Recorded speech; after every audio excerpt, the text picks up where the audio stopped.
നവീകരണത്തിന് ശേഷം Mattannur bypass MP Moidu Haji സ്മാരക concrete road തുറന്നു. ഇരിട്ടി റോഡിൽ നിന്നും ഇരിക്കൂർ റോഡിലേക്ക് പ്രവേശിക്കുന്ന ബൈപ്പാസാണ് തുറന്നു നൽകിയത്. മട്ടന്നൂർ നഗരത്തിലെ ഗതാഗതക്കുരുക്ക് ഒഴിവാക്കുന്നതിനാണ് MP മൊയ്തു ഹാജി സ്മാരക കോൺക്രീറ്റ് റോഡ് നവീകരിച്ചത്. ഇരിട്ടി ഭാഗത്തു നിന്നും തലശ്ശേരി ഭാഗത്തു നിന്നും വരുന്ന എല്ലാ ചെറുവാഹനങ്ങളും മിനി ബൈപ്പാസ് വഴിയാണ് പോകേണ്ടത്. വലിയ വാഹനങ്ങൾ മാത്രമാണ് കണ്ണൂർ റോഡിൽ നിന്നും ഇരിക്കൂർ റോഡിലേക്ക് പ്രവേശിക്കേണ്ടത്. കണ്ണൂർ ഭാഗത്തു നിന്നും വരുന്ന ചെറുവാഹനങ്ങൾ കണ്ണൂർ റോഡിൽ നിന്ന് തന്നെ ഇരിക്കൂർ ഭാഗത്തേക്ക് പോകേണ്ട ക്രമീകരണങ്ങളാണ് ഏർപ്പെടുത്തിയത്.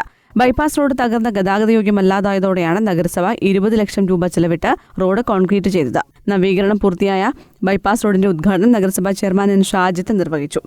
കേരളത്തിലെ വിസ്തൃതി കൊണ്ട് ഏറ്റവും വലിയ നഗരസഭയാണ് നമ്മുടേത്. വരുമാനത്തിൽ നമ്മൾ പിറകുവാണ്. 54 ചതുരശ്ര കിലോമീറ്റർ വിസ്തൃതിയുണ്ട് നമ്മുടെ നഗരസഭയ്ക്ക്. 271 റോഡുകളുണ്ട് നഗരസഭയിൽ. തൊട്ടടുത്ത കൂത്തുപറമ്പ് 9 ചതുരശ്ര കിലോമീറ്റർ മാത്രമാണുള്ളത്. അവർക്ക് അത്രയും റോഡ് ആവശ്യമുള്ളൂ. ഇത്രയും റോഡുകളുള്ളത് കൊണ്ടാണ് പല റോഡുകളുടെയും അറ്റകുറ്റപ്പണികൾ വൈകിപ്പോകുന്നത്. മാത്രമല്ല, സംസ്ഥാന സർക്കാരിൻ്റെ ഫണ്ടിനെ ആശ്രയിച്ച് മാത്രമാണ് എല്ലാ റോഡുകളുടെ അറ്റകുറ്റപ്പണി നടക്കുക. എന്നാൽ ഈ MP മൊയ്തു ഹാജി റോഡിന് നഗരസഭയുടെ സ്വന്തം പൈസ 20 ലക്ഷം രൂപയാണ് ചെലവഴിച്ചിട്ടുള്ളത്. മറ്റെല്ലാ റോഡിനേക്കാൾ പ്രാധാന്യമുള്ള റോഡായതുകൊണ്ടാണ് ഇതിന് നമ്മൾ തനത് ഫണ്ടിൽ നിന്ന് ഇത്രയും തുക ചെലവഴിക്കാൻ തീരുമാനിച്ചിട്ടുള്ളത്. ഏതായാലും ഈ റോഡ് ഉദ്ഘാടനം ചെയ്യുന്നതോടുകൂടി നിലവിലുള്ള ഗതാഗതക്കുരുക്ക് പരിഹരിക്കാനുള്ള ശ്രമമാണ് നമ്മൾ ആരംഭിക്കുന്നത്.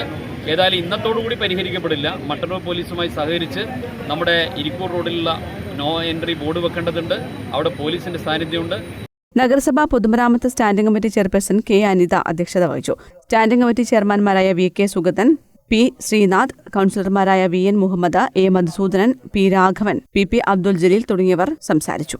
News bureau, Mattannur.